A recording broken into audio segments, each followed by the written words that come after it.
ይሄ እንግዲህ እንደቀላል የሚታይ አይደለም። ኢትዮጵያ በቀንዱ ላይ ከፍተኛ የበላይነት ማግኘቷ ምን ይጠቅማል? ለኢትዮጵያውያን ዳቦ ይገዛሉ የሚል ጥያቄ ሊነሳ ይችላል። እንደገና ታምጣ ስለው አምጥተው ቆለለው ይሉታል። የአፍሪካ ሲምፖዚየም ጭራሽ እዚህ ሆነና በስተርጅና ቤተክርስቲያን መሳም ሲገባቸው የአስመራ ባለስልጣናት በዚህ ዙሪያ ሀዘን ላይ ነበሩ። በጣም ነው የተከፉት። ኢትዮጵያ የቀጠናው የበላይነቷን የምታረጋግጥበት ጊዜ ብቻ አይደለም፣ አረጋግጣ ነው እነዚህ አይነት ነገሮች እየወጡ ያሉት። ካይሮ አመሻሽ ላይ በራሷ ገመድ ተጠልፎ ወደቀች። እንኳን ደግሞ ዘዴ ቀይራ ደግሞ ትመጣለች። ለማንኛውም ከልብ አመሰግናለሁ። በድጋሚ እብድሹ ያነከሰው እኮ እንደዛ ካልተወጋ አይደል ደግሞ ወይዘሮ ብላ አታቆላምጣት። ኢትዮጵያ ውስጥ ባሉ እየሞተ ባለ ቡድን ላይ የቪዛ ማዕቀብ ጥላለች አይደል አሜሪካ በቲፒኤልኤፍ ቡድን አባላት ላይ።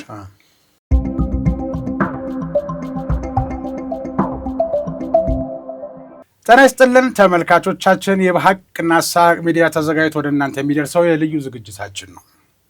የአፍሪካ ሎጂስቲክስ እና ኮሚኒኬሽን ሲምፖዚየም ለመጀመሪያ ጊዜ በአዲስ አበባ መካሄዱን ሰምተናል።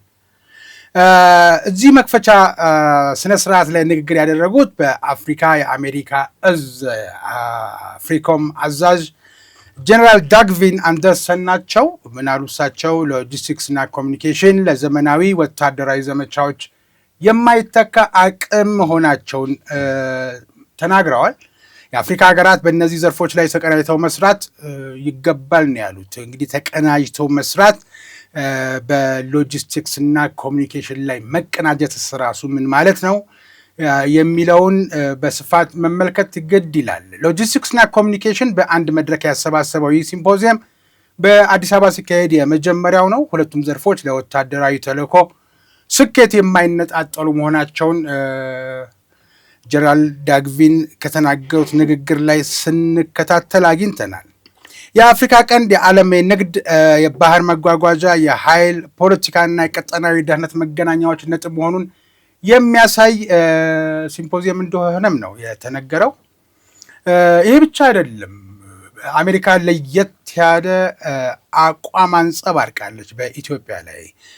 ይህ ደግሞ መሆኑ ኢትዮጵያ የባህር በር መዳረሻ የወደብ ተጠቃሚ እንድትሆን የጀመረችውን እንቅስቃሴ የሚቀናቀኑ ኃይሎች ምናልባትም ፍራሽ አውርዶ ለቅሶ ለመቀመጥም የተገደዱበት ሁኔታ እየፈጠረ ሲምፖዚየም እንደነበር ነው አንዳንድ ጉዳዩን በቅርብ የተከታተሉ ሰዎች የሚናገሩት። ታዲያን በዚህ ዙሪያ የቀጠናውን ጂኦፖለቲካ በቅርበት የሚከታተለውና የተለያዩ ጥናቶችን በማድረጉም የምናውቀው የጂ24 ኒውስ ሚዲያ መስራችና ዋና ስራ አስፈጻሚ የመቻል ልህቀት መስራችና ዋና ስራ አስፈጻሚ ደራሲ ጋዜጠኛ መሐመድ ሲራጅ አብሮን አለ። ስለ ቀንዱ ጂኦፖለቲካና ስለ ሰሞነኛው ሎጂስቲክስ እና ኮሚኒኬሽንን በአንድ አሰባስበው ስለነበረው መድረክ አንድምታው ምንድን ነው የሚለውን ሀሳብ እንዲያካፍለን ጋብዘነዋል። እንኳን ደህና መጣ መሐመድ። እንኳን ደህና ቆያችሁኝ አድማጮች፣ እንኳን ደህና ቆየኝ። እንግዲህ ቀደም ሲል ለመጀመሪያ ጊዜ ነው በአዲስ አበባ የተደረገው ይህ ጉባኤና አንዳንድ ጊዜ ከጋዜጠኞችም የመጀመሪያ የሚለውን ነገር እንወዳለን። ወደኋላ መለስ አድርገን ምናልባት መጀመሪያ ነው ሁለተኛ ነው የሚለውንም ነገር ማጥናት ሲቸግረን ወይም ሲያቅተን ማለት ነው። በእርግጥ ይሄኛው ጉባኤ የመጀመሪያው ነው በእንደዚህ አይነት ሁኔታ። ግን እንደው አንድ ነገር ሲፈጠር ከረም ያለም ነገር ቢሆን የመጀመሪያው የሚለውን ነገር ስላለን ከአንተ ጋር ደግሞ ተቀምጦ በዚህ መተቸት ተገቢነት ስላልሆነ እውነት የመጀመሪያው ነው የሚለውንም ማረምያኝ እንድትነሳ ብዬ ነው። እንዴት አገኘው? የዚህ እንግዲህ ሰሞነኛው የአፍሪካ ቀንድን መነሻ በማድረግ ከዚህ ከሲምፖዚየም ጋር በተያያዘ በጣም በከፍተኛ ሁኔታ እንዳልከው በጉባኤ ደረጃ የመጀመሪያው ነው። እኔ ከዛ የመጀመሪያው ነው ከሚለው ነገር ይልቅ ሁል ጊዜ እንደዚህ አይነት ጉዳዮች ስናነሳ ነገርየውን ከመረጃ ባሻገር አድቫንስድ ሆኖ ማየት ይፈልጋል። አንደኛው። ሁለተኛው እንድምታው ምንድን ነው? የተፈለገው ነገር ምንድን ነው? ከዚህ ጉባኤ ኢትዮጵያ ምን ትጠቀማለች አፍሪካ ምን ትጠቀማለች፣ ከጀርባው ምን አለ የሚለውንም በደንብ አድርጎ ማየት ይፈልጋል እና የዚህ የሰሞነኛው የአፍሪካ ቀንድ የምስራቅ አፍሪካ የጂኦፖለቲካን ሁኔታ አንድ ላይ አድርገን ብንነሳ ሲምፖዚየሙን እንደ አንድ ስፓይስ ከዛ ኢትዮጵያ ውስጥ መደረጉና ኢትዮጵያ ላይ ያለውን አንድምታ ለማየት ይጠቅመናል። ከዛ ግን በዋናነት የዚህ ዝግጅት አስተባባሪውን ጨምሮ የአፍሪኮምን ምንድን ነው አፍሪኮም የሚለውን በጽንሰ ሀሳብ ደረጃ መረዳት የሚያስፈልግ ይመስለኛል። እሱን ማወቅ የሚጠቅመው ለምንድን ነው?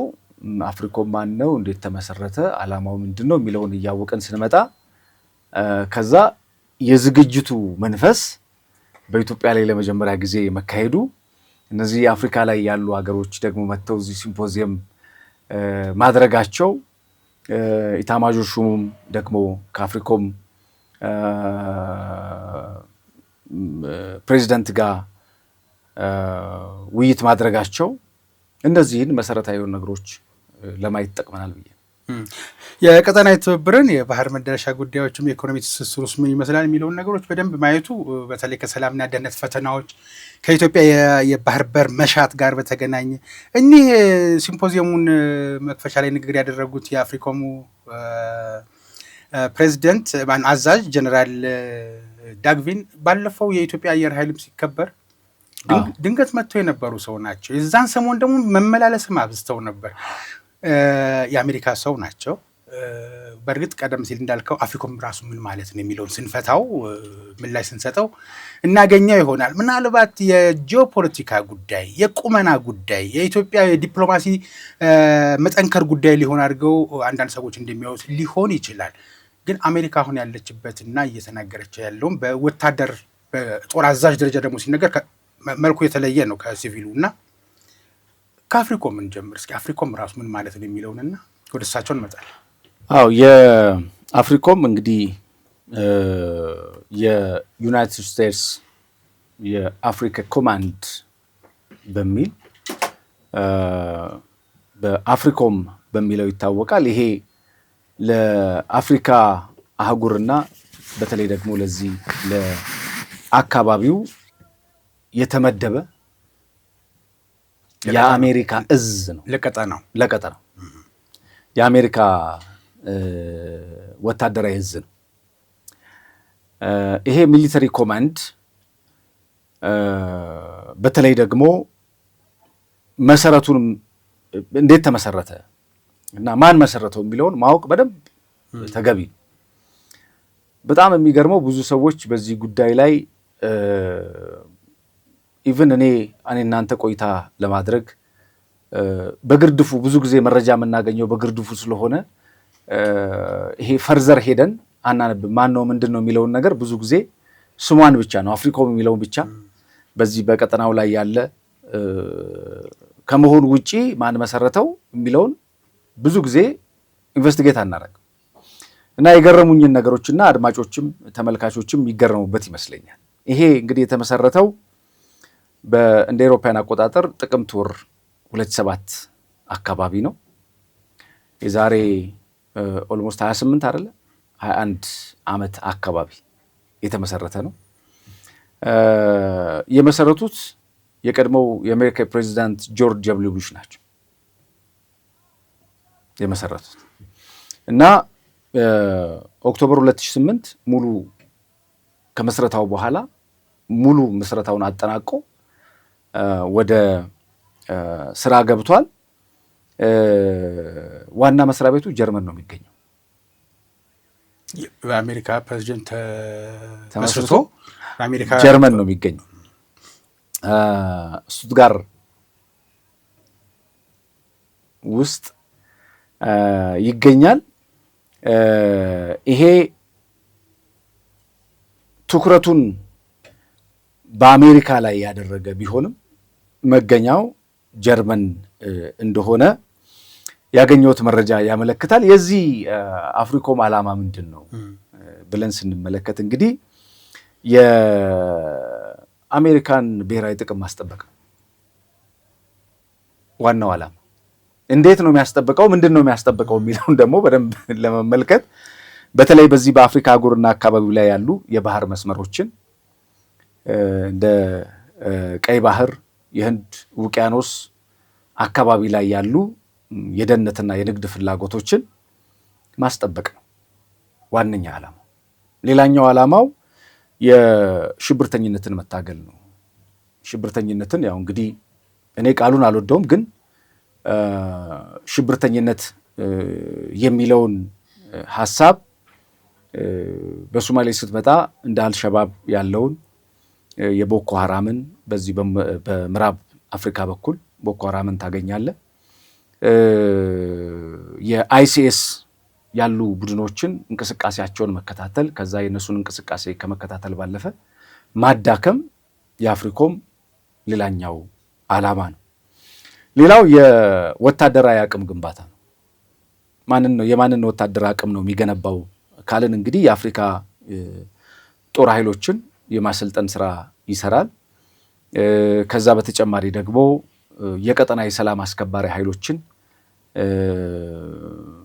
በመደገፍ በማሻሻል አቅማቸውን በማሳደግ ይሰራል። በሌላ ጎኑ ደግሞ የጂኦፖለቲካ ጥቅምን በማስጠበቅም ላይ በከፍተኛ ሁኔታ ይሰራል። ይሄ እንደ ቻይና፣ ሩሲያና በተለይ የፖለቲካ የወታደራዊ ፉክክር ባለባቸው አካባቢዎች ላይ በአፍሪካ አህጉር ላይ ያላቸውን እያንዳንዱን ተጽዕኖ በመከታተል ሪፖርት ያደርጋል። የአሜሪካንን ጥቅም ማስጠበቅ ነው ዋነኛ ዓላማ። የአብዛኛውን ጊዜ እንግዲህ የጦር ስምሪት ከማድረግ ይልቅ አፍሪኮም የሚያተኩረው ከአገራቱ ጋር በወታደራዊ ተቋም ጋር ያለውን በአጋርነት አሁን ወደኛ ልመጣልህ ስለፈለግኩ የስትራቴጂክ ፓርትነርሺፕ በመስራት በተለይ ደግሞ የኢንተለጀንስ ዘርፉን የመረጃ ጉዳዮችን በተመለከተ ይሄንን ልውጥ በማድረግ ድንገተኛ የባህር ላይ ዘረፋዎችን በመከላከል ለምሳሌ እንደምታውቀው ጅቡቲ የሚገኝ ትልቅ ካምፕ አለ። ለሜነር የሚባል ትልቅ ካምፕ አለ። ያ ካምፕ የወታደራዊ እዙ እዛ አካባቢ ላይ ላለው ዋነኛ ማዕከል ሆኖ ያገለግላል። ይሄ በአሜሪካን የሚተዳደር ሆኖ እዛ አካባቢ ላይ ያለ ነው። ይሄ የአሜሪካን ጥቅም ማስጠበቅ በህንድ ውቅያኖስና በአፍሪካ በቀይ ባህር አካባቢ ላይ ያለን ማንኛውንም እንቅስቃሴ በአይነ ቁራኛ ተከታትሎ ሪፖርት የሚያደርግ ኦኬ፣ አሜሪካ ከቀይ ባህር ጋር ምን አላት? አሜሪካ ከህንድ ውቅያኖስ ጋር ምን አላት? ፈርዘር የሆኑ እሳቤዎችን እንድንመለከት እንደ ሀገር በደንብ እንድናይ ስለሚያደርገን ነው። ይሄንን በደንብ አድርገን አፍሪኮም ዓላማውና መስረቱን ማየት የፈለግንበት ምክንያት ይሄ እንግዲህ ከአፍሪካ ቀንድ የጂኦፖለቲካና የሰሞነኛ ውጥረቶች ጋር ደግሞ አብረን አያይዘን ስናነሳው እንግዲህ የአፍሪካ ቀንድ በተለይ የባበል መንደብን ሰሞነኛ ውጥረት ተመልክተሃል። ብዙዎች ጡንቻዎቻቸውን እየተለካኩበት ነው። ጡንቻዎቻቸውን መለካካት ብቻ ሳይሆን እኔ ብያለሁ አንተ አላልክም እየተባባሉ በዚህ በኩል የየመን ሐውቲ ቡድን መስመሩን ዘጋዋለሁ፣ በዛ በኩል ደግሞ የሆርሙዞች መጥ መዘጋትን ተከትሎ ደግሞ የኢራን ደግሞ መግለጫዎች ይሰጣሉ። ወታደራዊ እዙ መግለጫ ይሰጣል። አሜሪካና ቱርክ ሰፊ ኢንተረስት አላቸው። ቻይናም ሩሲያም ሰፊ ኢንተረስት አላቸው። ቀጠናውን አጠቃላይ ስትመጣ ቀይ ባህር የውጥረት ማዕከል እየሆነ ይመጣል። በጂኦፖለቲካው ቀይ ባህር የውጥረት ማዕከል የሚያደርጉት አንደኛው ባብል መንደብ ነው። ሁለተኛ መስመሩ በራሱ ከፍተኛ የሆነ እንግዲህ የሆርሙዝ 20% የዓለም ንግድ የሚያሳልጥበት መስመር ነው ካልን በቅርብ ጊዜ በወጣ ጥናት ከዛ ያልተናነሰ ከ15 እስከ 20% የሚሆነውም ሌላኛው በተለይ የዚህ የቻይና የኤዥያ አካባቢ ላይ ያሉ የንግድ መስመሮች ኢትዮጵያን ጨምሮ ባብል መንደብን የምንጠቀም ሀገር ነንና እዚህ አካባቢ ላይ ያለው የቀይ ባህር ጉዳይ ውጥረት የነገሰበት ነውና ይሄንን የቀይ ባህር መስመር የመቆጣጠር ስትራቴጂክ የሆኑ ሲስተሞች በየጊዜው እየተዘረጉ መጥተዋል። አሁን ደግሞ በደንብ እየከረረና እየገነነ መጥቷል። በተለይ ሆርሙዝ ብዙ ነገር አሳይተናለች። የዓለም የንግድ መስመር የደም ስር ከመሆን ባለፈ ራሱን የቻለ የኒኩሌር መገዳደሪያ ኃይል ነው የሚል በዚህ በኩል የሃውቲ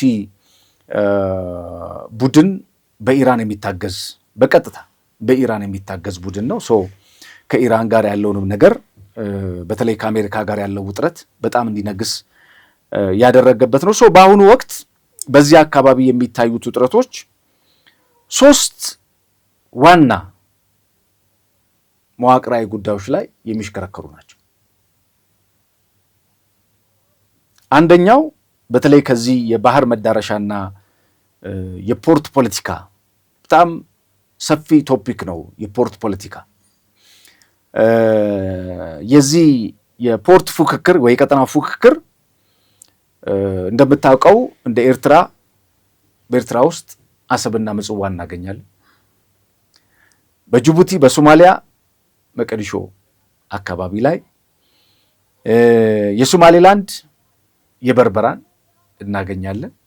በሱዳን ደግሞ ፖርት ሱዳን ያሉ እነዚህ አሁን አይታል የፖርት ፖለቲካ ሴንተሮች ናቸው። እነዚህ ሴንተሮች ያለ ይሄ የባህር በር ባለቤቶች ሰሞኑን የወጡ ከአሜሪካን አካባቢ የወጡ አሜሪካን የቀድሞ ሹማምንቶች በዚህ ጉዳይ ላይ ያነሷቸው ዲያሎጎችንም አብረን እያየናቸው እንመጣለን። ሶ የነዚህ የባህር በር ባለቤቶች የፖርት መሰረተ ልማታቸውን በተለይ ደግሞ ለዚህ ለዓለም አቀፍ ባለሀብቶችና የውጭ መንግስታት ክፍት እያደረጉት ነው። አሁን ኢትዮጵያን እያየህ ነው። ኢትዮጵያ የቱ ጋር ናት? እነዚህ አሁን የነገርኩህ በሙሉ የአፍሪካ ቀንድ የቀጠናው ወሳኝ ቦታዎች ናቸው። ኢትዮጵያ የባህር በር ነበራት የላት? አሁን እነዚህ የባህር መዳረሻ እና የፖርት ፖለቲካን ስታይ የአሰብና ምጽዋን፣ የመቀዲሾን፣ የፖርት ሱዳንን እንዲሁም የበርበራን ፖርት ፖለቲካ ስትመለከት እነዚህ መሰረተ ልማቶቻቸውን ለዓለም አቀፉ ማህበረሰብና ለዓለም አቀፍ መንግስታት ክፍት እያደረጉ ነው። አሁን የመጡት አንደኛው እንድናየው የፈለግኩት በተለይ ቅድም እንዳልኩ በዚህ በአሁኑ ወቅት የሚታዩት በቀጠናው ላይ መሰረታዊ 3 ፖይንቶችን እንድናይ ስለፈለግኩ፣ ሁለተኛው የኢትዮጵያ የመሬት መዘጋት የላንድ ሎክድ እና የኢትዮጵያ ላንድ ሎክድ የሆነችበት አንደኛው ታሪካዊ ፍላጎት አላት፣ ሁለተኛው ኢኮኖሚያዊ ፍላጎት አላት። ታሪካዊ ፍላጎቷ ትላንትና የኔ ነበርኩበት፣ ባህሩን ስጠብቅ ነበር፣ ስዘዋወርበት ነበር፣ ሳዝበት ነበር፣ ብዙ አሴቶችም ነበሩኝ። ታሪካዊ ነው። ኢኮኖሚያዊ ደግሞ ሁሌ እንደምናነሳው 130 ሚሊዮን ህዝብ ያላት ሀገር ሎክዶና አትቀመጥም ይላሉ ጠቅላይ ሚኒስትሩ በተደጋጋሚ። እኛም ደግሞ እንደ ህዝብ በእያንዳንዳችን ኪስ ውስጥ 40 እና 50 በመቶ የዋጋ ግሽበት እየመጣ ያለው የባህር በር በማጣታችን ምክንያት ነው የሚለውን በተደጋጋሚ እናነሳለን በዚሁ ፕሮግራም ላይ። ሶ ኢትዮጵያ አሁን ያላት የህዝብ ቁጥር ብቻ ሳይሆን በዚህ በምስራቅ አፍሪካና የኢትዮጵያ የኢኮኖሚ እንቅስቃሴ ላይ በምታደርግበት ሁሉ የውጭ ንግዷን በአጠቃላይ የምትጠቀመው ይህንኑ የባበል መንደብን፣ የቀይ ባህርን፣ የጅቡቲ ወደብን። ሶ ኢትዮጵያ ጅቡቲ ወደብ ላይ ጥገኛ መሆኗ የኢኮኖሚና የደህንነት ስጋት እየፈጠረባት መጥቷል።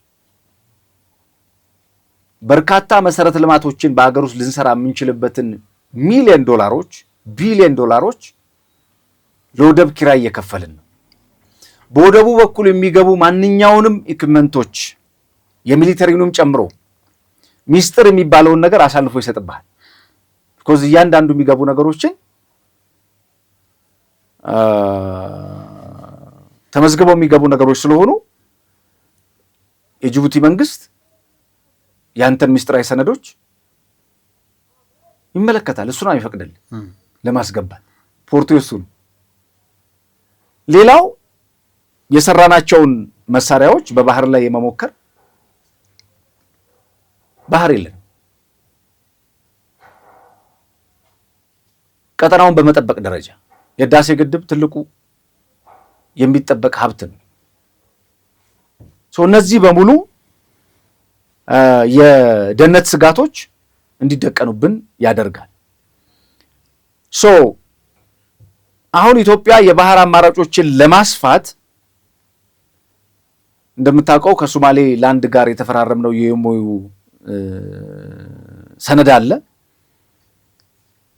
ከነዚህ የቀጠናው አገራት ዘንድ የተለያዩ የፖለቲካ የህግ ስጋቶችን ፈጥሯል። ይሄ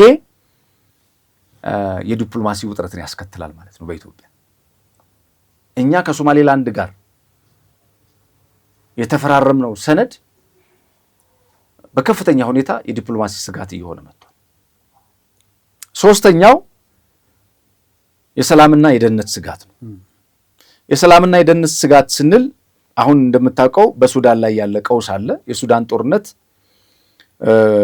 በደጋፊ ኃይሎች መካከል የሚካሄድ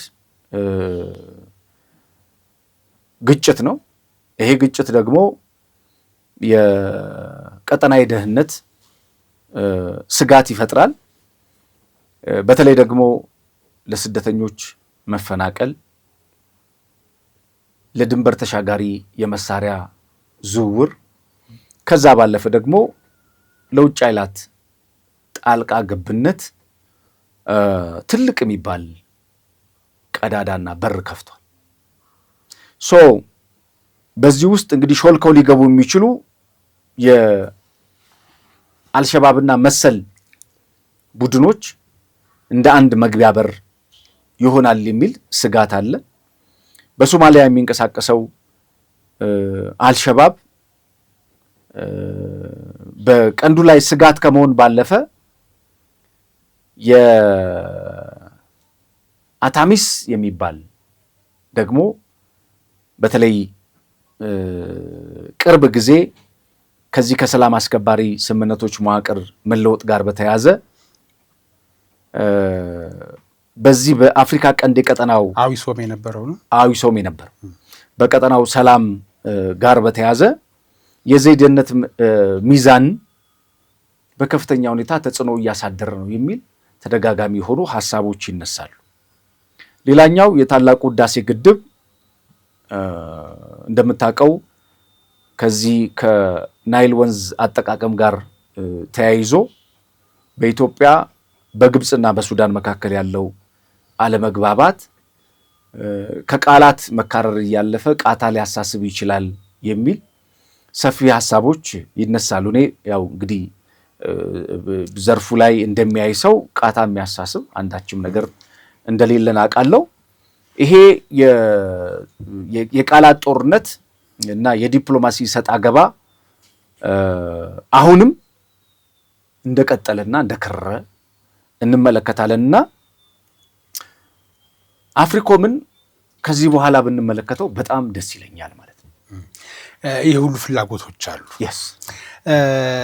እንግዲህ ይህ ሁሉ ፍላጎት እያለ የመጀመሪያ ብለን ያልነውን እንግዲህ በአፍሪኮም ከተመሰረተ በኋላ በአዲስ አበባ ሲደረግ ለማለት ነው እንጂ ሌሎች ቀደምት የነበሩ ወታደራዊ ጉባኤዎች አልተከናወኑም ለማለት አይደለም። እንደ ኢትዮጵያ ታላቅነት ብዙ ያስተናገደቻቸው ወታደራዊ ጉባኤዎች አሉ። ግን የአፍሪካ ሎጂስቲክስ ሲምፖዚየም በአዲስ አበባ ሲካሄድ በአፍሪካ የአሜሪካ እዝ ወይም የአፍሪኮም አዛዥ ጀነራል ዳግቪን አንደርሰን የተናገሩትን ከዚህ በፊት ቅድም በመግቢያችን ላይ ለማስታወስ እንደሞከር ነው ምልልስ አብዝተዋል። እንግዲህ ከኢትዮጵያ ብዙ እኛ ነዋሪዎቿ ዜጎቿ ሊነጋጋ ሲል ይጨልማል እንጂ መንጋቱ አይቀርም እያልን ተስፋ በምናደርግበት ጊዜ እሳቸውም ኢትዮጵያ ወደ ከፍታው ማማ እየሄደች ነው የሚል ተስፋ ያደረባቸው ይመስላል። ከወታደራዊ አቅም አንጻር መመላለስን ስላበዙ ማለት ነው። እና ወደ እሳቸው አፍሪኮምን እስካሁን ደስ ባየንበት መንገድ ካየን ሲምፖዚየሙ ለምን አስፈለገ? እነዚህ ቀደም ሲል ያየናቸውን ነገሮች ፍርጥ አድርጎ መነገር ላለበት መነገር፣ መተላለፍ ያለበት መልዕክት መተላለፍ አለበት ማለት ነው። በእዙ በኩል ማስተላለፍ አልተቻለም። ዓመታዊ ጉባኤ ነው። ለምን አዲስ አበባ ተመረጠች? ካይሮ ላይ ማድረግ ይቻል ነበር። አስመራ እንኳን ቢፈራ እና ሁኔታዎች ባይመቹ ሞቃዲሾ ላይ ማድረግ ይቻል ነበር። ጸጥታው እየደፈረሰ ነው በአልሻባብ እና በሌሎች ኃይሎች። ግን አፍሪኮም ኃይል እዚህ ጋር አለ ለማለት ይቻል ነበር። ለምን አዲስ አበባ ተመረጠች ብለህ ታስባለህ? እንግዲህ አዲስ አበባ የተመረጠችበት ምክንያት አሁን በዚህ ቀጠና አካባቢ ውጥረቶች እንዳሉ ይታወቃል። በነገራችን ላይ በቆዳ ስፋቷ በጣም ትንሽ የምትባለዋ ጅቡቲ ላይ ነው የጦር ቤዝ ያለው።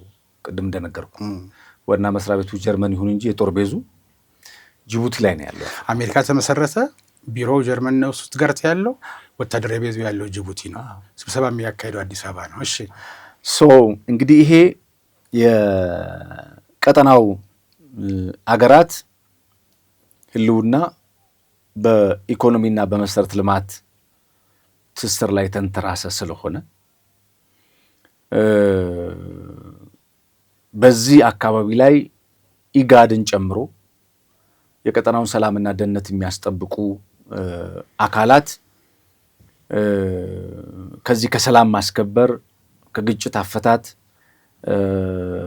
ከንግድ ማስፋፊያ ጋር ተያይዞ መድረክ በመሆን ትልቅ ሚናን የምትጫወተው የቀንዱ ልዕለ ሀያል የአፍሪካ ቀንድ ባይዘዌ እንግዲህ ይህንን የምትመለከቱ ተመልካቾች ወደዳችሁም ጠላችሁም የቀንዱ ልዕለ ሀያል የምትባለዋ አገር በህዝብ ብዛት ብቻ ሳይሆን በቀደመ የጦር ቤዝ አደረጃጀት፣ በቀደመ ልምድ፣ ከዛ ደግሞ በጠንካራ በሚባል ዲፕሎማሲ ቀጠናው ላይ ሀያል የመሆን ልምድ ያላት ኢትዮጵያ ናት። ወደ ኢትዮጵያ የመምጣቱ ፍላጎት የመጣው የመጀመሪያው ከዚህ ጋር ተያይዞ እንድናየው ያስፈልጋል ማለት ነው። ይሄ ኢትዮጵያ ከአሜሪካ ጋር የፈጠረችውን አዲስ የስትራቴጂካዊ አጋርነትም አድርጎ መውሰድ ያስፈልጋል። ሲምፖዚየም ምናልባት ብሔራዊ ጥቅምን ለማስከበር ሲባል የተወሰደ ብሔራዊ ፍላጎት ሊሆን ይችላል፣ እንደ ሉዓላዊ ሚስጥርም ሊሆን ይችላል። መግለጽ ከተቻለ ምናልባት ከጂኦፖለቲካ አንጻር የአሜሪካና ኢትዮጵያ በጥቅም ስትራቴጂካዊ አጋርነት ሲባል ምን ማለት ነው መገለጽ ይችላል? እንደው እንትን ከሆነ ሉዓላዊ ሚስጥርን የሚጋፋ ከሆነ መዝለል ይቻላል። አይ ምንም እኮ ኦብቪየስ ነው። አሁን እኮ በይፋ የወጣ ነው፣ የሚደበቅ ሚስጥር አይደለም። እንደውም ታስታውስ ከነበረ የኢትዮጵያው የጦር ኃይሎች ጠቅላይ ኤታማዦር ሹሙ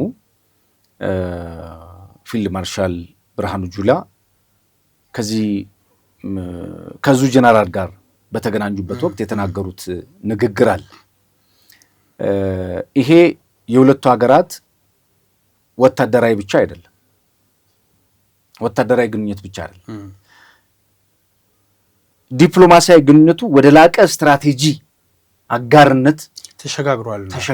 ምን ማለት ነው? ይሄ እንግዲህ በዚህ ልክ በአንድ ሀገር ውስጥ በዚህ ልክ ትልልቅ የጦር መኮንኖች በጋራ ተገናኝተው ዲስከስ አደረጉ ማለት ብዙ በተለይ ለቀጠናውና ለኢትዮጵያ የቀጠናው የበላይነት መልእክት ያስተላልፋል። እንደ ሹመት መስጠት የበላይነት በቃ በደንብ አድርጎ መልእክት ያስተላልፋል። ከዛ በኋላ በተደጋጋሚ አሜሪካ ከዚህ ቀደም የነበሩ አካላትም ወደ በኋላ ላይ መለስ ብለን የምናነሳው ሀሳቦች እየተሰነዘሩ መጥተዋል። አሁን ከቀይ ባህር ፍላጎት ጋር ብቻ ሳይሆን ከዚህ ከባብል መንደብ መዘጋትና ለመዘጋት ጋር ብቻ ሳይሆን የአፍሪካ ቀንድ ላይ ያሉ በቃላት ደረጃ ሽብርተኝነትን በመዋጋት የንግድ ቀጠናውን ሰላም የማድረግ የባህር ላይ ውንብድናን የመጠበቅ የሚሉ ሰፊ ይሄ እንደነገርኩ የአሜሪካን ጥቅም ከማስጠበቅ ጋር የተመሰረተ እንደመሆኑ መጠን የአሜሪካ ጥቅም በምንድን ነው የሚጠበቀው፣ እነማን ነው የሚጠብቁት፣ ማን ነው የሚያስጠብቀው የሚለው ነገር እንዳለ ሆኖ ማለት ነው። እዚህ ውስጥ ኢትዮጵያን ስትመጣ በሲምፖዚየም ደረጃ ዋነኛው እንድምታ የኢትዮጵያን የቀጠና የጸጥታ መሪነትና የሰላም ዋስትናን የማጠናከር ሂደት አለው ይላሉ መግለጫቸው ላይ ያገኘሁት መረጃ። ሁለተኛው የአፍሪካ ቀንድ የዓለም አቀፍ የጂኦፖለቲካ መዘዋወሪያ የመሆን እድል ይኖራታል። በተለይ ደግሞ ለስትራቴጂካዊ የሆኑ የንግድ መስመር ማዕከልነት በመሆን ማንኛውም በውስጥ የሚፈጠሩ የጸጥታ ቀውሶችን በተመለከተ የዚህ ዓለም አቀፍ ትኩረትን እየሳቡ መጥተዋል ማለት ነው። በኢትዮጵያ ውስጥ የውስጥም የውጭም ችግር መፍጠር የተከለከለ እየሆነ እየመጣ ነው። ማን ልዕለ ኃያሏ አሜሪካ የምትባለው ሀገር በኢትዮጵያ ላይ የውስጥም የውጭም ትንፍሽ ማለት ከመጣ ከዚህ በኋላ የቃላት ጦርነቱም ሆነ የቃታው ከአሜሪካ ጋር ነው። ባለቤቱን ካልናቁ አጥሩን አይነቀንቁ እንደሚባለው አሜሪካንን ካልናቁ ከዚህ በኋላ ኢትዮጵያ መንካት አይቻልም አይነት ነገር ነው።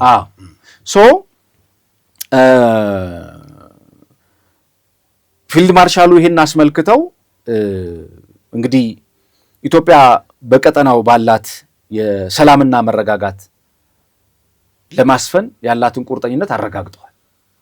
ቅድም ብያለሁ፣ ሁለት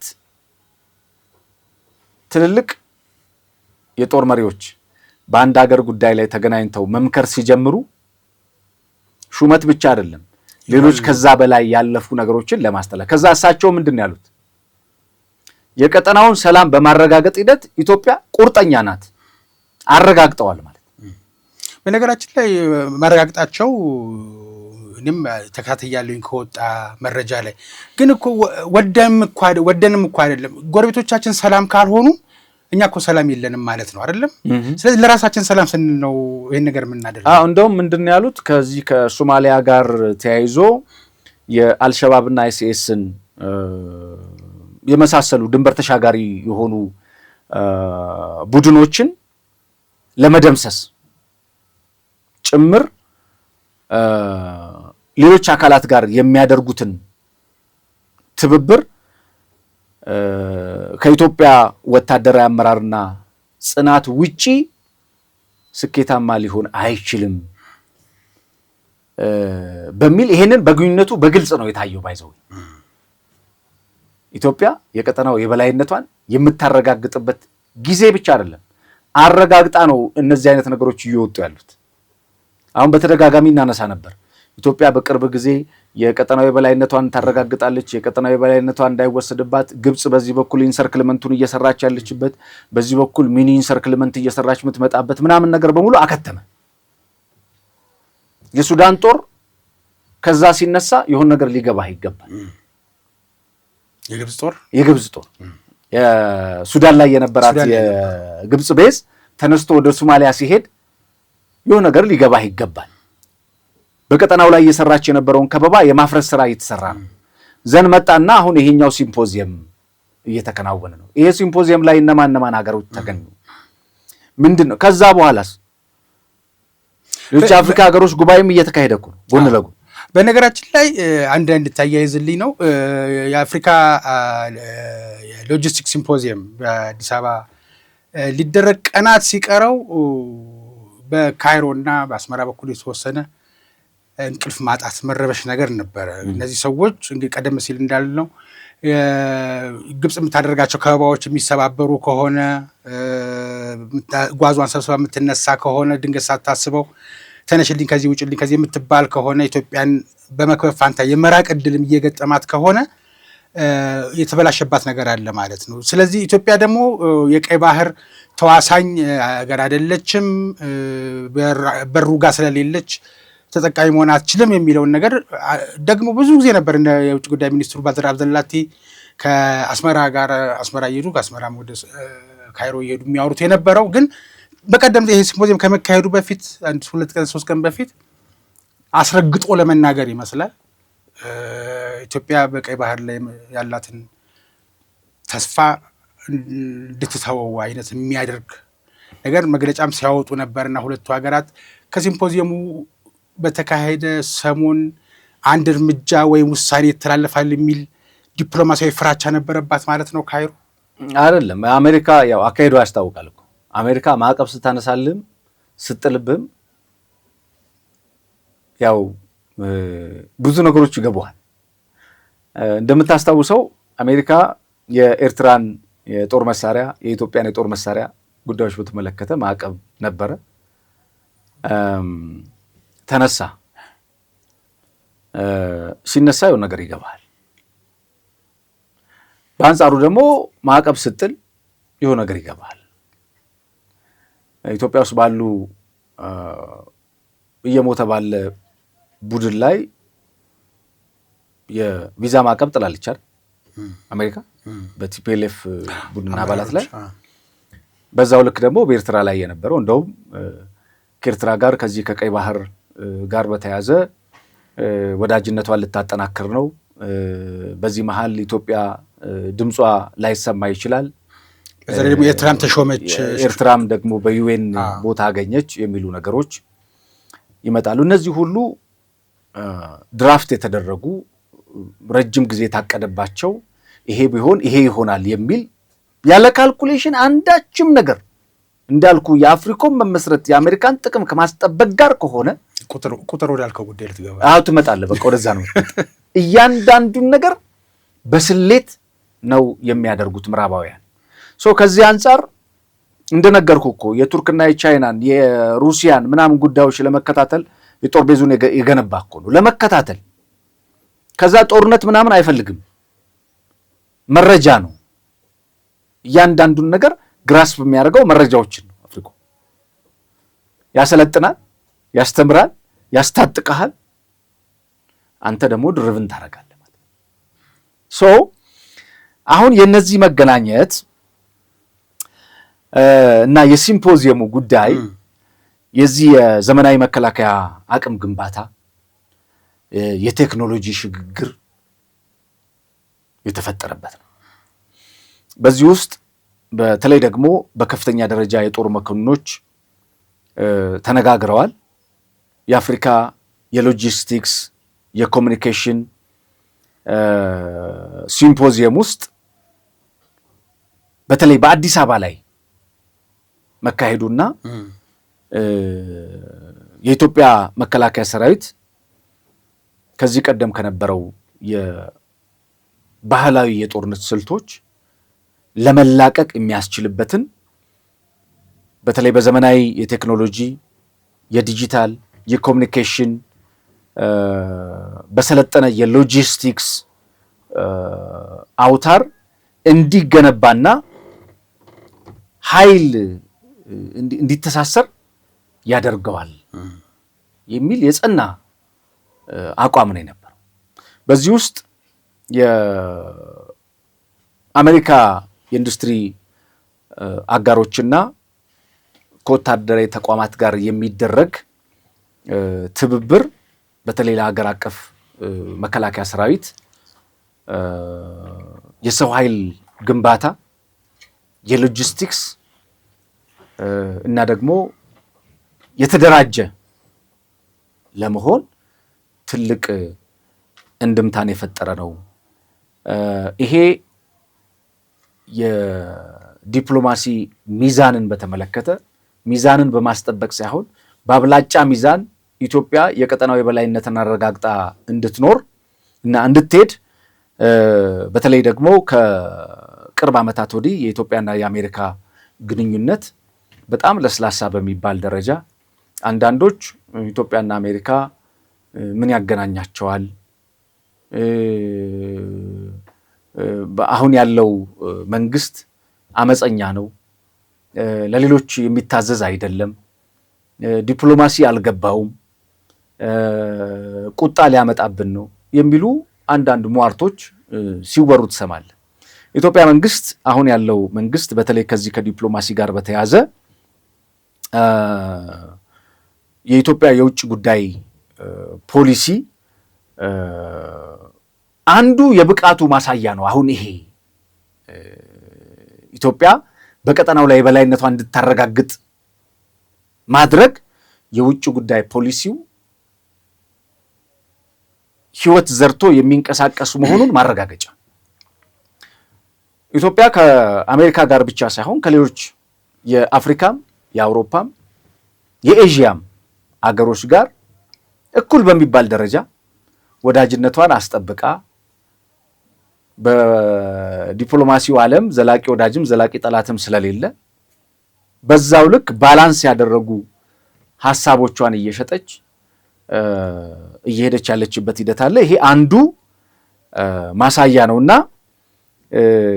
በተለይ ኢትዮጵያ ውስጥ የከፍተኛ ወታደራዊ መኮንኖች መጥተው መነጋገር መቻላቸው፣ አጋርነታቸውን ማረጋገጥ መቻላቸው ይሄ በመተማመን ላይ የተመሰረተ ጠንካራ ወዳጅነት ባይዘው ከዚህ ቀደም ተፈራርመናል። እንደምታስታውሰው የመከላከያ ሚኒስትር ኢንጂነር አይሻ ከዚህ ቀደም የተፈራረምናቸው ኤምኦዎች አሉ። እነሱን ወደ ተግባር ለማስገባት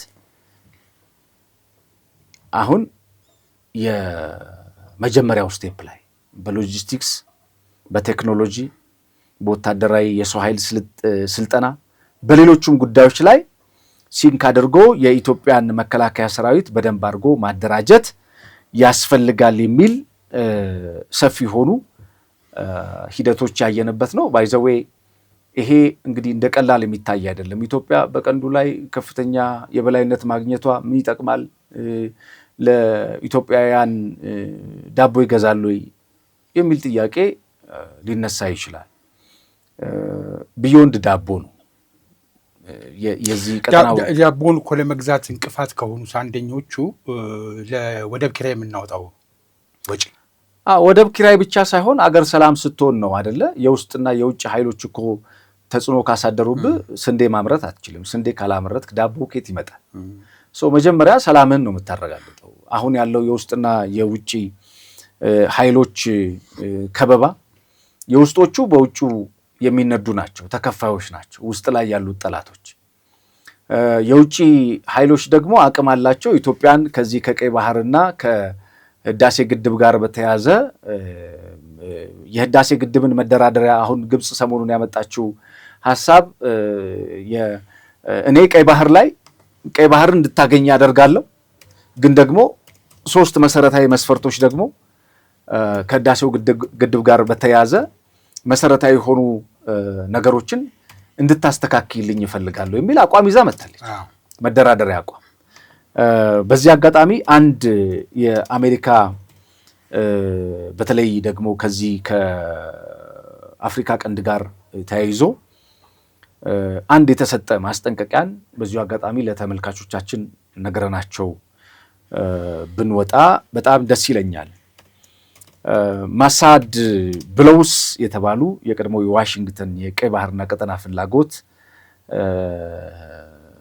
ከኢትዮጵያ ደህንነት ጋር በቀጥታ የሚያያዝ መሆኑን ሰሞኑን መግለጫ ሰጥተዋል። በኢትዮጵያ ላይ ጸረ አደረጃጀት የሚፈጥሩ አካላት ከአሜሪካ ጥቅም ጋር ይጋጫሉ የሚል በቀጥታ ነው የማሳድ ብለውስ የመግለጫ የሰጡት። ይሄ ማለት እንግዲህ እሳቸው ከፍተኛ አማካሪ ናቸው።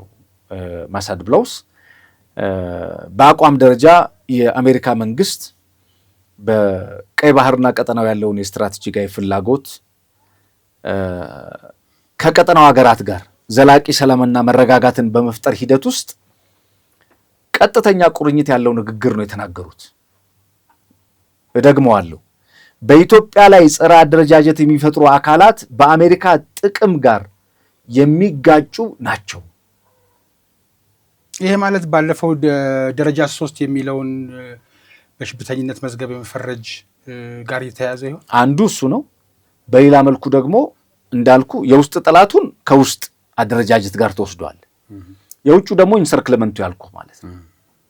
ግብፅ የአሜሪካ እና ኤርትራ የማዕቀብ መነሳት ሂደት ላይ ትልቅ የሆነ ሚና ነበራት። እንደምታውቀው G7 ላይ ከግብፅና ከትራምፕ ጋር የነበረ ውይይት ነበረ። ከህዳሴ ግድብ ጋር በተያያዘ ግብፅ ሰሞኑን የምታነሳቸው በርካታ ጥያቄዎች አሉ። ቲቦር ናጅ ሰሞኑን የሰጡት መግለጫ አለ። የእሳቸውንም በዛው ትነግረኛለህ። ምን ማለት እሳቸው ነው? የተምታታ ነገር ነው የእሳቸው ማለት? አዎ ሁለት ነገር ነው ያነሱት። ቀይ ባህር ላይ የሚመለከታቸው አካላት ናቸው። ቀይ ባህር የግብፅ አቋም ነው። እሱ የግብፅ አቋም ያስመራም አቋም የግብፅ አቋም መዳረሻቸው የባህር በር ያላቸው ሀገራት ብቻ ናቸው የሚል አቋም ነው ያላቸው። የባህር በር ያላቸው ሀገራት ብቻ ናቸው ለመዳረሻው ቅርብ መሆን ያለባቸው የሚል የግብፅ የቆየ አቋም። ኢትዮጵያ የባህር በርን ካጣች በኋላ የፈበረከችው ኢትዮጵያ የባህር በር እንዳታገኝ የተደረገ ማለት ነው። ይሄ በህግ ተቀርጾ ነው የተቀመጠው በፖሊሲ ደረጃ። ኮዝ አረብ ሊግ አለ። ፕሬዚደንቱም ማስፈጸሚያ መስራቿም እሷ ነው። የአረብ ሊግ የተመሰረተበትን ከዚህ ቀደም በደንብ አድርገን አንስተነዋል። ያው ለማስፈጸም የምትፈልጋቸውን ነገሮች በአረብ ሊግ አማካኝነት ታስፈጽማለች። ከዛ ደግሞ ምን አሉ መልሰው አሁን ዊን ዊን ሆነ ማለት ነው። ይኸውልህ በእንትን ደረጃ በሎጂክ ደረጃ ነው የሚያገለግለው እንጂ በህግ ደረጃ አያገለግልም። የሳቸው ንግግር በዓለም አቀፍ የውሃ ስምምነትና የባህር በር መዳረሻ ስምምነት ህግ መሰረት አያገለግልም። ግን በሎጂክ ደረጃ ሎጂክ ማለት መከራከሪያ ማለት ነው። ገባ ወጣ መከራከሪያ ብቻ የሚሆን እንጂ በህግ ደረጃ የዓለም አቀፍ ህግን ስትበረብር የባህር በር መዳረሻ ያለ ሎክድ ላንድ የሆኑ አካባቢዎች መዳረሻ እንዲኖራቸው ወይንም ባህር ላይ እንዲወጡ ይፈቅዳል የዓለም ህግ። ከውሃ ጋርም ተያይዞ የዓለም አቀፍ የውሃ ስምምነት አለ። እነዚህን መነሻ አድርጎ የሚሄድ ሳይሆን በሎጂክ ደረጃ ምንድን ነው ያሉት? ኢትዮጵያ የባህር በር መዳረሻ ያላቸው ሀገራት በዛው ጉዳይ ላይ የመወሰን ብቃቱም አቅሙም አላቸው። ኢትዮጵያ ጋር ደግሞ ስትመጣ ውሃ የምታመነጨው 85% እሷ ስለሆነች መወሰን ያለባት እሷና የተፋሰሱ ሀገራት ናቸው። ስለዚህ ግብፅ አይመለከትሽም በምን በአባይ ጉዳይ፣ ኢትዮጵያን ደግሞ በቀይ ባህር ጉዳይ አይመለከትሽም እያሏት ነው። ስለዚህ ሎጂክ ነው። ዊን ዊን ሆነ። በአባይ ጉዳይ ላይ መደራደር ቀይ ባህርን ልቀቅ፣ ቀይ ባህርን ለመደራደር አባይ ልቀቅ። ከዛ ደግሞ ምን ብላ መጣች ግብፅ ሰሞኑን ደግሞ ምን ብላ መጣች? ቀይ ባህር ላይ እንድትወጪ አረግሻለሁ፣ ነገር ግን በአባይ ጉዳይ ላይ ከዚህ ቀደም በነበሩን የ1929ን ስምምነት የቅኝ ግዛቱ የቪቶ ስምምነቱ ማለት ነው። እሱን ስምምነት እሱ እንዲጸድቅ 3 መሰረታዊ ነገሮች አስቀመጠች። ቴክኒካል ምርምር እንዲደረግ ከዚህ ቀደም ስታነሳ የነበረው ማለት ነው። እነዚህን ጥያቄዎች ይዛ መጣች። አሁን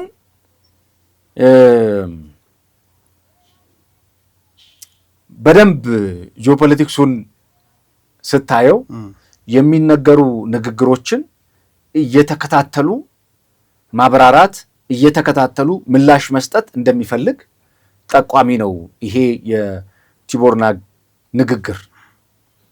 በሌላ መልኩ ደግሞ አሜሪካ የጸና አቋሟን ደግሞ ያሳየችበት ነው ይሄኛው ሳምንት። በጣም የጸና አቋም አንደኛው የዚህ የአፍሪኮም ከኢታማዦር ሹሙ ጋር ዲስከስ ማድረግ። ሁለተኛው የማሳድ ብሎስ ንግግር በኢትዮጵያ ላይ የጸረ አደረጃጀት የሚፈጥሩ አካላት ጉዳያቸው ከኢትዮጵያ ጋር ሳይሆን ከኔ ጋር ነው ማለታቸው ይሄ የጸና አቋምን ያሳያል። እንደ አጠቃላይ ከዚህ ከጂኦፖለቲክሱ ጋር ስታይ ኢትዮጵያ የአፍሪካ ቀንድ የበላይነትን በማስጠበቅ ሂደት ውስጥ ብቻ ሳይሆን በቴክኖሎጂ አድቫንስድ ከመሆን በተለይ ደግሞ አሁን የሳውዝ አፍሪካ ላይ ሰልጥኖ የመጣው የባህር ኃይልም ወደ ቦታው ወደ ቀደመው ቦታው የሚመለስበት ኢትዮጵያ የባህር በር ሳይኖራት የባህር ኃይል አደራጅታለች የሚሉ በጣም ብዙ አሉ አይደል? አሉባልታዎች የሚነሱ የጠቅላይ ሚኒስትሩ የጸና አቋም ከየት የመጣ ይመስልሃል? ከየትም አይመጣም እኮ። ጠቅላይ ሚኒስትሩ በዚህ ኤሪያ ላይ ያለውን የጂኦፖለቲክሱን ነባራዊ ሁኔታ በደንብ አድርገው ያውቃሉ። በዛ ልክ ኢትዮጵያ ዝጎና አትኖርም ብለው በልበ ሙሉነት ሲናገሩ ጦር አንግበን እንታኮሳለን እያሉ እኮ አይደል? በዲፕሎማሲው ምን ያህል ርቀት እንደሄዱበት የሚነግርህ ነው። አንድ ሁለተኛ ምን ያህል አቨለብል እንደሆነ ለኢትዮጵያ ሕዝብ ነው እኮ ቃል የገቡት። ለተወካዮች ምክር ቤት ነው ቃል የገቡት። በተደጋጋሚ በቴሌቪዥን መስኮት እየመጡ ኢትዮጵያ ተዘግታ አትኖርም። የትውልድ ጉዳይ ነው። የትውልድ ጉዳይ አሁን ላይሆን ይችላል፣ ወቅቱ ነው። ነገ ግን ይከፈታል። አዎ ይሄ ባይዘዌ ኢትዮጵያ አሁን ባላት የዲፕሎማሲ አቋም ጊዜዋ አሁን ነው። ጠንካራ የሚባሉ ወዳጅነቶችን የመሰረተችበት በዲፕሎማሲ አድቫንስድ ሆና የውጭ ጉዳይ ፖሊሲዋን መርምራ የውጭ ጉዳይ የዲፕሎማሲ ሂደቶችን ጠንካራ በማድረግ ሆሊስቲክ በሚባል ደረጃ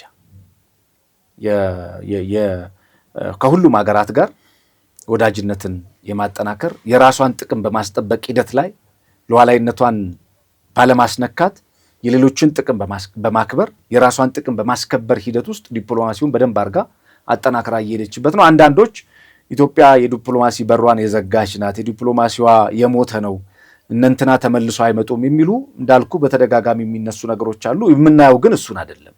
የቀጠናዊ በላይነቷን የምታረጋግጥበት የዚህ ሲምፖዚየም ኢትዮጵያ ላይ መካሄዱ አንዱ ማረጋገጫ ነው። ከዛ ቀደም የነበሩ በጣም ሰፊ የሆኑ በተለይ ኢንጂነር አይሻ በተደጋጋሚ ከሌሎች ሀገራትም ጋር ከአሜሪካ ጋር ብቻ ሳይሆን ከሌሎች ሀገራትም ጋር በቴክኖሎጂ የተሳሰሩ ጠንካራ የሆነ በቀደም በአፍሪካ ደረጃ ተገዳዳሪ የሚባል የመከላከያ ሰራዊት የነበረውን ስም ለመገንባት በሚደረግ ልክ በተለይ ደግሞ ቴክኖሎጂን የታጠቀ የመከላከያ ሰራዊት ለመገንባት እየተደረገ ያለው ጥረት ማረጋገጫ ነው። እያገባደድኩ ነው። በዚህ በጂኦፖለቲካ ዙሪያ ላይ አንዳንድ ጊዜ ባርኔጣችን ልናነሳላቸው የሚገቡ ሰዎች ያሉ ይመስለኛል። አንደኛ በእኔ እምነት ጀግናን መፍጠር የምንችለው ጀግናን ስናመሰግን ነው። መልካም ነገር ነገ የምንፈልግ ከሆነ ዛሬ የተሰራው መልካም ነገር ስናበረታታ ነው። ባርኔጣ ማንሳት ይገባናል የምላቸው ሰዎች ውስጥ እንደው ኢትዮጵያን ነገ ወደ ከፍታ ወደ ማሻገሩ ከሚወስዷት ሰዎች የውጭ ጉዳይ ሚኒስቴር ትልቅ ከውጭ ጉዳይ ፖሊሲ አንጻር ከዲፕሎማሲ አንጻር የዶክተር ጌዲዮን በጣም የተደራረበ ስራ ሲሾሙ ተብለው እንደነበር የምናስታውሰው ነገር አለ። አሁን ደግሞ በየቦታው ላይ የምናያቸው ነገር ማንሳት ይቻላል።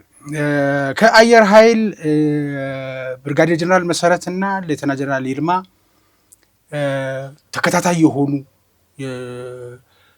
የፖለቲካው ክንፍ ሰራቸውን ዲፕሎማሲክ ሁኔታዎች ለማረጋገጥና መሬት ላይ አውርዶ ወታደራዊ ትብብር ለማድረግ ወደ ስትራቴጂካዊ ሽግግር ለማዘዋወር የሚደክሙትን ድካም ስታይ ኢትዮጵያ ውስጥ ወይ እያየን ያላየ ነው ወይ ማየት ያልፈቀድ ነው። አንዳንድ ጊዜ ደግሞ ምን አገባኝ ዋልታረገጥ የሆነ ጥላቻ ውስጥ ትቆምና ማይታዩ ነገሮች አሉ። ነጩ ነገር ጥቁር የሚሆንብህ በዛም አንጻር ተሸፍነን ሊሆን ይችላል። ግን ኢትዮጵያ አሁን ያለው ዲፕሎማሲያዊ ሁኔታ እንደተባለው ከኩስምና የወጣ ደረጃ ላይ መድረሱን እያየንበት ያለ ይመስለኛል። በእኔ አረዳድና ሰሞነኛው የዚህ የአፍሪካ ሎጂስቲክስ ሲምፖዚየም ትልቅ ትርጉም አለው ለእኔ።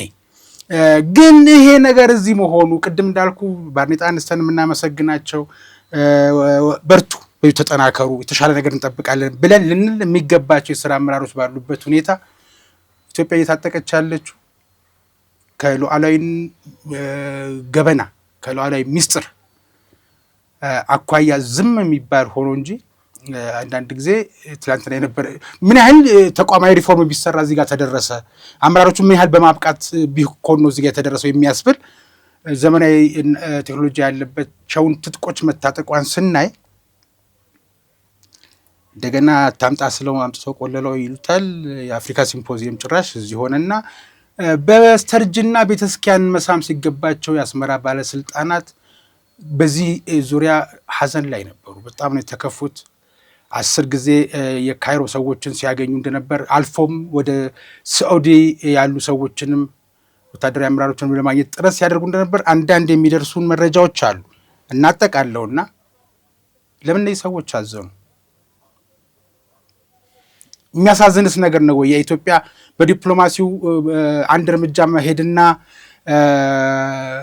ምናልባት የቀይ ባህር ፍላጎቱ አስተማማኝ ደረጃ ላይ መድረሱ የአሜሪካ ባለስልጣናት የአፍሪኮም ያን ነገር መናገሩ ማስጠንቀቂያ መስጠቱ ህሉናቸው ለአደጋ እንደመጣ ታይቷቸው ነው።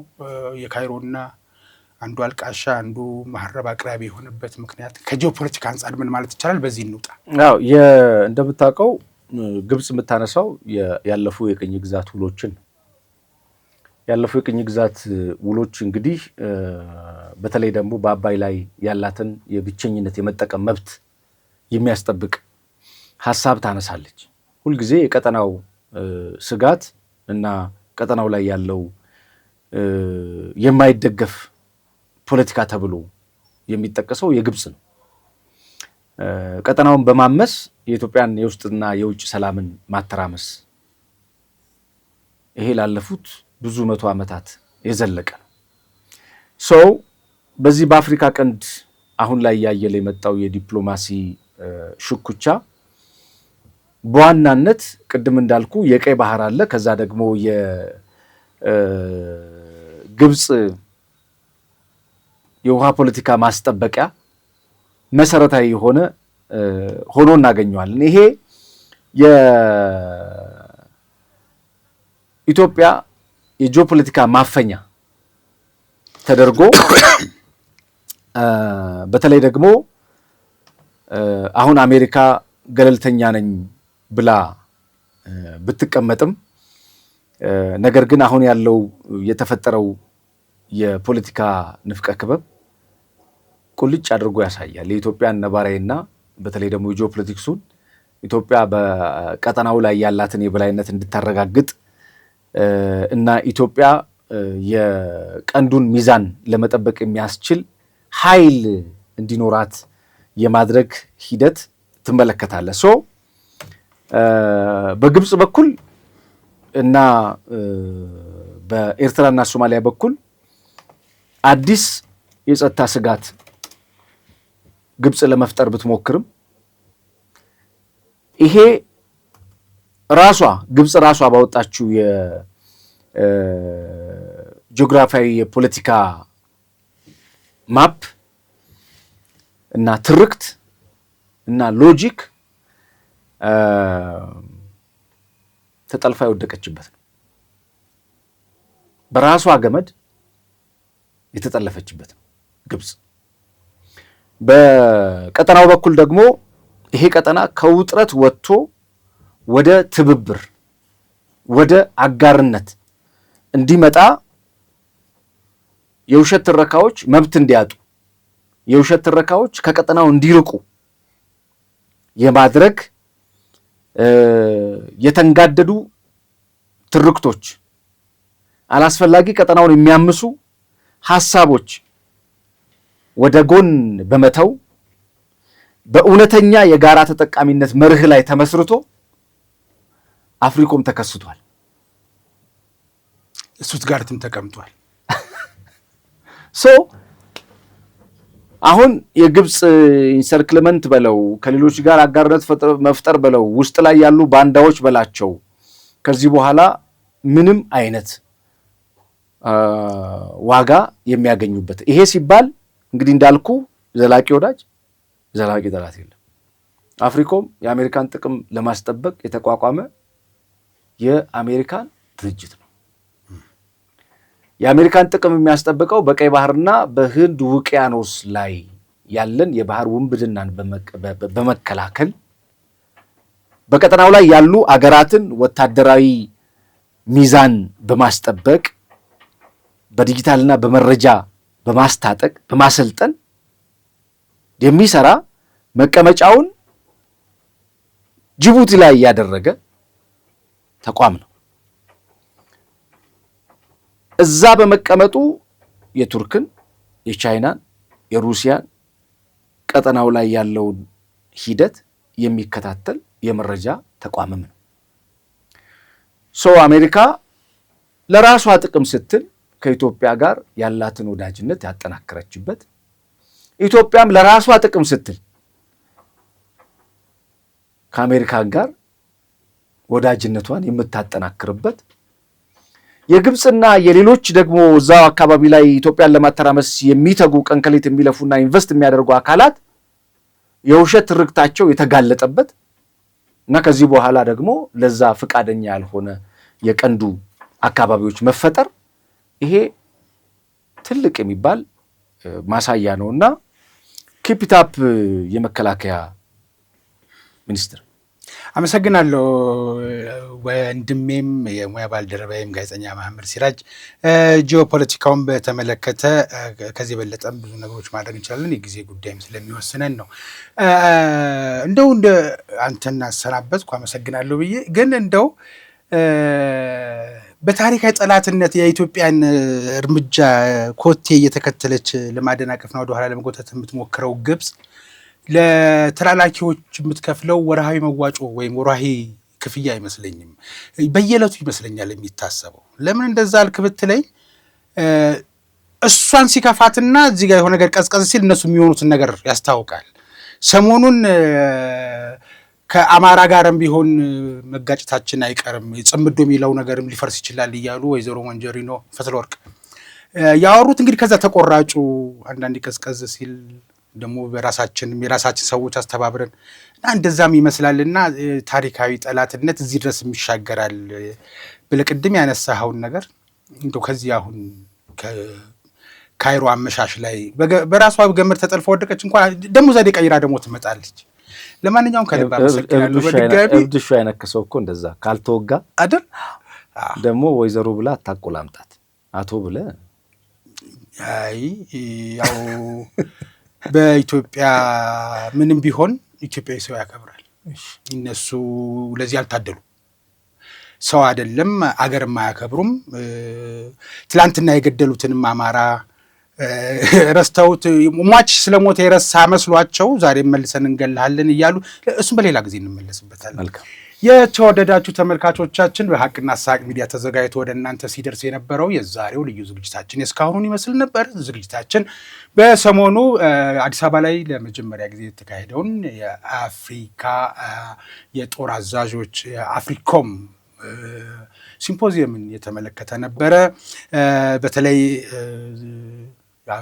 አዛዡ ከክቡር ፊልድ ማርሻል ብርሃኑ ጁላ ጋር ተገናኝተው የገጥ ለገጥ ከሲምፖዚየሙ ውጭ ውይይት አድርገው ነበር። የዛን ጊዜ ያነሷቸው ሀሳቦች ፊልድ ማርሻል ብርሃኑ ጁላም የኢትዮጵያን አቋም የኢትዮጵያን እውነት ያስረዱበትን ሁኔታ ተመልክተን ሁልጊዜ የሚቆረቁረን እንደው ማጣቱ ማግኘቱ እርግጥ ወደ ኪራይ የምንከፍለው በየአንዳንዳችን ኪስ ገብቶ የኑሮ ጫናውን ቢያበዛብንም የተቆለፈች ምድር ላይ ሆነን ግን ሉዓላዊ ክብራችንን ለመጠበቅና ለማስጠበቅ ከውጭ የምናመጣቸውን የጦር መሳሪያዎች የሉዓላዊ ክብር መጠበቂያዎችን ዳር ድንበር ማስከበሪያዎችን ገበና አንዱ ቀኝ እጅ እንኳን ሲከፍተው ግራ እጁ ሊያዩ የማይገባውን እንደ በወደብ ፍተሻ ምክንያት ጎረቤት ሀገር እያየ እሱም ደግሞ ለሚመለከታቸው ሹክ እያለ እንዴት ነው ሉዓላዊ ክብራችንን የምናስጠብቀው የሚለው ይቆረቁረን ነበርና ምናልባት የባህር በር የማግኘት ተስፋችን ከ130 ሚሊዮን በላይ የሆነው ሕዝብ እንዲተቆልፎበት አይኖርምና ጠቅላይ ሚኒስትሩን በአንድ ወቅት እንዳሉት ዛሬ ላይሆን ይችላል፣ ትውልድ የሚመልሰው ጥያቄ ሊሆን ይችላል። ግን ኢትዮጵያ ተቆልፎባት አይኖርም። ያ ቀን መቼ ይሆን እንደው ከዚህ አይነት ስጋቶች የምንወጣበት የሚለው። ሌላው ታሪካዊ ህጋዊ መብታችን ትላንትና ስናዝበት የነበረው ብዙም ወጪ ያወጣንበት ብዙ ትውልድም የከፈልንበት ዳር ድንበራችንን እንኳን የኢትዮጵያውያን ሰራዊት አባላት አይደሉም ግመሏ እንኳን ታውቀዋለች የተባለለት በቁጭት ስናነሳውም በፈሰሰ ደም በተከሰከሰ አጥንት ባህሩ በበላቸው ጀግኖች እንኳን ስንት ነገር የምናነሳበት የባህር በራችን መቼ ነው የሚመለሰው? ጠቅላይ ሚኒስትሩ በለውጡን መርተው ወደ ስልጣን በመጡ የመጀመሪያ ሰሞን የወሰዱት እርምጃ ከመከላከያ ተቋማዊ የሪፎርም ሁኔታ ባሻገር የባህር ኃይልን መልሶ ማደራጀት ነበር እና ባህር ዳር ሄዶ ሊዋኝ ነው ወይ አዋሳ ሐይቁ ላይ ነው ወይ የተባለ ስንት ስም ይወጣለት በታሪካዊ ጠላቶቻችን ፍርፋሪ የሚጣልላቸው ሰዎች ዛሬም ከህሊናቸው እስከ ሆዳቸው ባለውን ርቀት መገመት ባለመቻላቸው ዛሬም ድረስ በባህር ኃይላችን መቀመጫ ማረፊያ የለውም ከምድር ውጪ ውሃን አያያትም የሚል የጠላቶቻችንን ዜማ እያቀነቀኑ ግጥሙን እያነበነቡ ነው። ለማንኛውም የአፍሪኮም በኢትዮጵያ ስብሰባውን ባደረገ ጊዜ የሰማነው ከብስራት ያልተናነሰ የመሰራች ነው። ለዚህ ነበር ጂኦፖለቲካውን በተመለከተ ከጋዜጠኛ መሐመድ ሲራጅ ጋር ቆይታ ያደረግነው። የተወደዳችሁ ተመልካቾቻችን የዛሬውን በእርግጥ በዚህ አበቃን። በቀጣይ እኔና መሐመድ ሲራጅ ብዙዎቻችሁ በጠየቃችሁን መሰረት ወደ ሀቅና ሳቅም እየደወላችሁ ስለ ምክክሩ እውነት ይሄ ትውልድ ምን አገባው በእናት በአባቱ ጦስ ዕዳ ከፋይ የሚሆነው እስኪ ትውልዱን እንደው ብዙዎች ሁለታችሁም በየፊናም በጋራም ስለ ትውልዱ ስለ አዲሱ ትውልድ የምታወሩትና የምታነሱትን ሀሳብ ስንከታተል ነበርና ጠቅለል ባለ አገራዊ ምክክር ኮሚሽን አሁን እያደረገ ያለውን በተመለከተ አንድ ዝግጅት ብታዘጋጁ ባላችሁን መሰረት ነገ ወይ ተነገ ወዲያ ወደ እናንተ የሚደርስ ዝግጅት እናዘጋጅላችኋለን። እሱን እንድትከታተሉ ከወዲሁ ቀጠሮ ያዙ። ለዛሬ በዚሁ አበቃሁ። ጤና ይስጥልኝ።